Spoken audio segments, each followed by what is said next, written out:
but Sean Payton, there's a story out from Seth Wickersham, who's a great journalist, obviously. And Sean Payton, according to this report, was like friendly with Belichick, really liked him a lot, and said, you know what?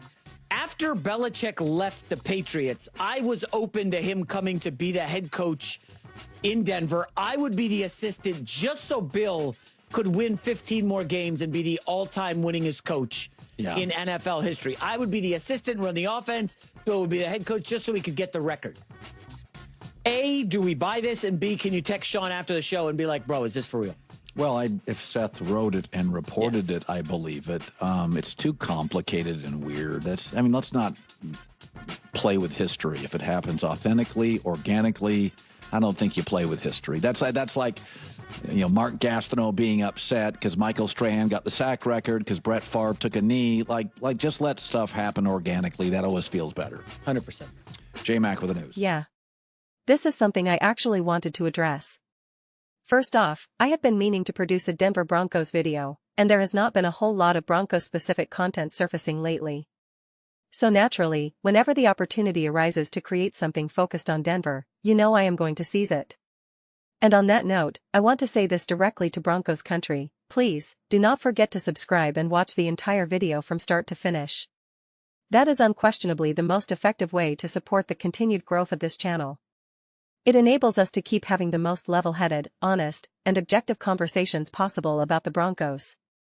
It genuinely makes a substantial difference, so I would really appreciate it if you would consider doing that.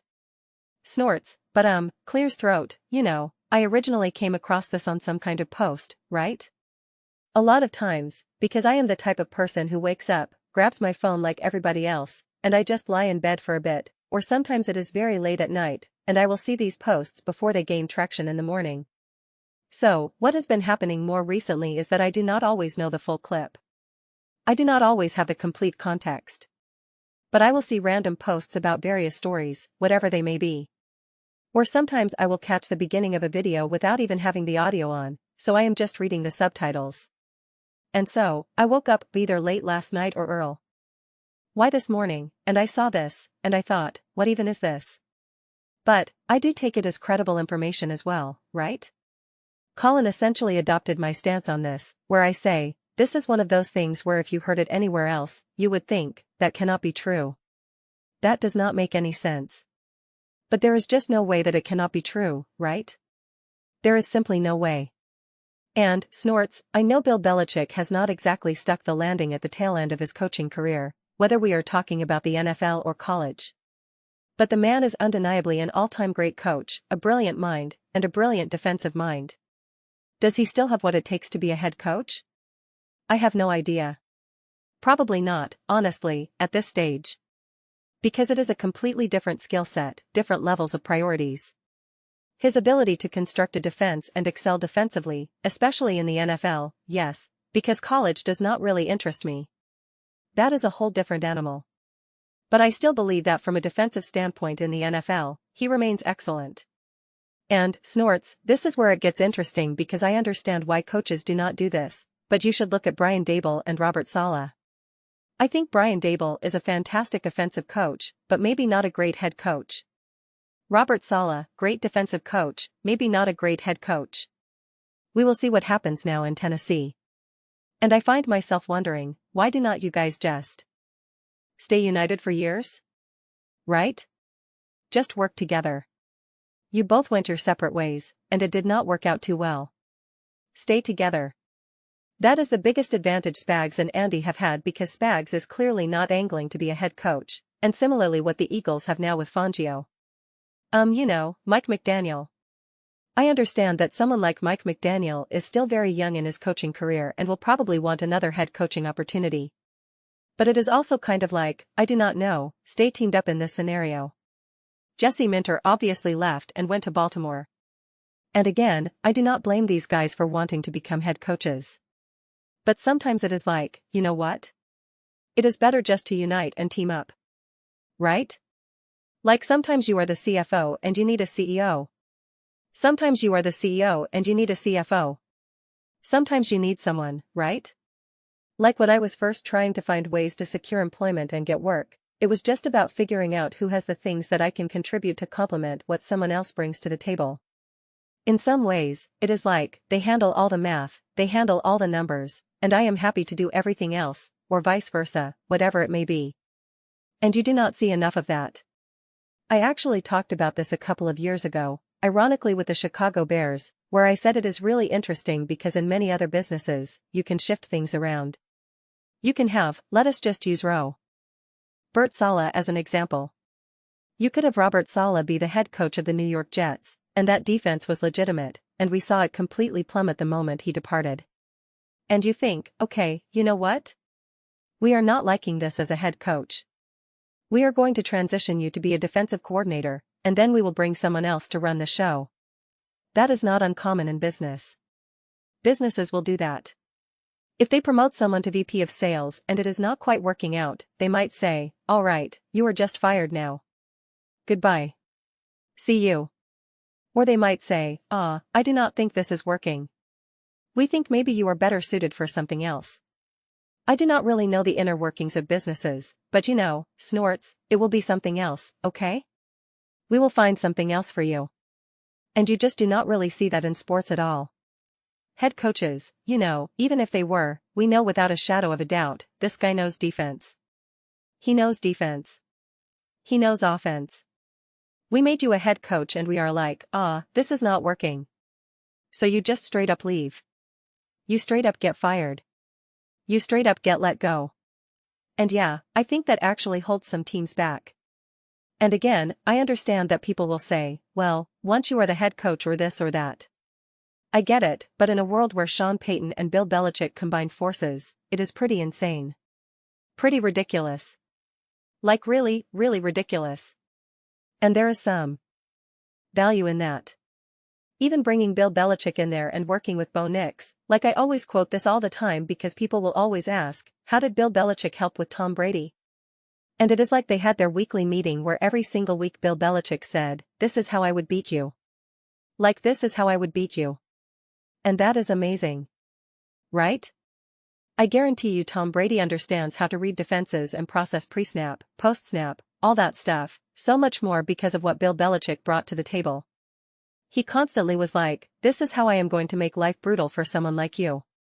And that is how he was able to do that. So that would have been worth its absolute weight in gold, right? Absolutely worth its weight in gold for someone like Bo Nix. So, I find things like this interesting and obviously it did not happen, which is totally fine. I do not want to paint this picture that I am like, oh, this was a massively missed opportunity. Because I do not see that either, but I do think something like this is kind of the foundation of a more thought-provoking conversation about, where is there some creativity in how we put coaching staffs together? Again, I think the best example of this right now is Mike McDaniel and Harbaugh because Harbaugh absolutely checked his ego, right? He absolutely. I do not think Harbaugh has a huge ego to begin with, but he was just like, yeah, I can bring in Mike McDaniel. There are not many coaches that would be willing to do that, right?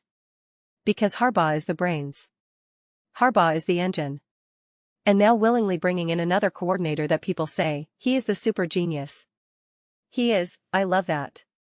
And Mike McDaniel, you may have to admit you are not fit to be a head coach. You know, maybe you can grow. Maybe you can mature. Maybe in a more supported environment, you can have more success. For sure. I am not saying he definitely cannot be a head coach, but it is just like maybe not right now. And it is like, yeah. So, find the person you can partner with. Find the person who takes care of all the other stuff, and you get to focus on what you do best. That is ultimately how you run a business, how you run a team, how you run a family. I talk about this all the time. You put people in positions to succeed, and you do that by figuring out what they do best and putting them in that situation while minimizing the other stuff. Sometimes it is all about learning and growing in some of those other areas, right? If you are really bad at, this is the dumbest example because it is not even a real example, you are great at coaching the passing game, but you are terrible at coaching the run game. And it is like, okay, I am just going to have you focus on developing the pass game, and little by little I will bring that up and help you have a more well-rounded approach to coaching, and you will get better at the run. Or sometimes the conclusion is, no, you just do not understand how the run game works. And that is fine. you will never be responsible for anything run-related. Sometimes that is the case. And it is the same thing with players. I talk about this plenty as well, where sometimes when you especially have a rookie and you are developing a player as a coach, you are trying to figure out what they do great, what they do badly, what they do average, right? And then you also try to figure out what we need to minimize and hide. Okay, again, like you are not really good at X, Y, and Z. X we can develop, Y we can make average, and Z, yeah, man, that is just your Achilles heel, and we are going to have to find the best ways to minimize it. No matter how experienced you get, no matter how great you become at football as a whole, that is always going to be something you are not perfect at. And that is okay. And it is my job as a coach to figure out how to constantly put you in a position to succeed and minimize that aspect. Nobody is perfect at everything, and you have to figure out where you all lie there. And that is where bringing in a Bill Belichick at this point, would have been really, really fascinating. Really, really, really fascinating. Even having just Sean Payton as an offensive coordinator, right? It kind of works both ways there. Now, I know, and I wish I had said this earlier because I probably lost plenty of Denver Broncos fans, but I am pretty confident based on my experience with Broncos fans that I do not think Hey would want this at all. I think they would be open to it, I think they would be interested in it and all of that, but I think they already have questions about Sean Payton, honestly. Like, they were really harsh on Payton all last season.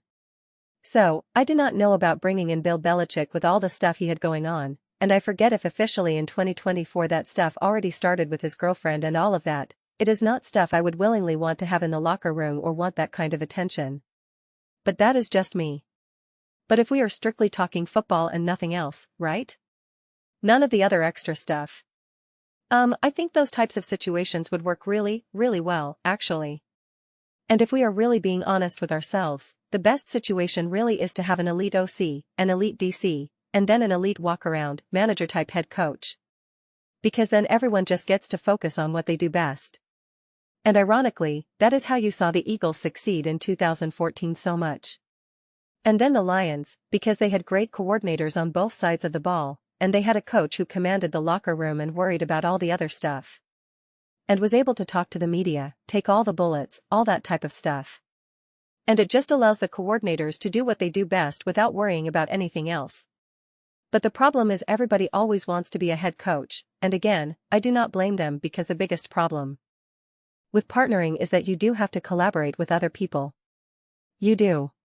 I have made videos where there have been times in the past when I have always wanted to partner with people in any aspect of life. And it is just like, yeah, I sometimes find myself being like, you know what? It is actually a little more straightforward to just do everything yourself. Now, it is nice to be able to have collaboration and all of that. But even this take right now, if I were making videos and there was someone else there, I would have to constantly monitor what their thoughts are on something. Am I talking too long? Do I need that? And you do have that as a coach, right? If you are the head coach, you are the head coach. You have the final say, and you get to have that. It can sometimes sound egotistical or like a power trip, but sometimes it is just that what actually brings out the best in them is having that power, that ability to enact their vision of a team, of an offense, of a defense, whatever it may be, and not having to mix things up at all. So, yeah. It is all interesting to me, honestly. It really, really is. But, it did not happen. We will never know, and if it was to get that wins record, that would be weird. And that would be weird. Even though he was technically the head coach, people would still be like, yeah, but Sean Payton, right? It would have never landed right. It would have just been weird, honestly. Snorts, those are just my thoughts. I would absolutely love to hear yours. What do you guys all think about Bill Belichick coming to Denver to chase the wins record? Let me know your thoughts in the comments below. I read every single comment. Whether you agree with me or disagree with me, either way, let us get into some discussions. Let us get into some debates, but ultimately, let us just have some fun. Please do consider subscribing. We are building an amazing community here and I would absolutely love to see you part of it. I want to build something that we all generally feel connected to. Something that we are really excited to be part of. I think we are well on our way to doing it. Please do not forget to give this video a thumbs up as it really does help visibility and the algorithm. Thank you so much. See you next time.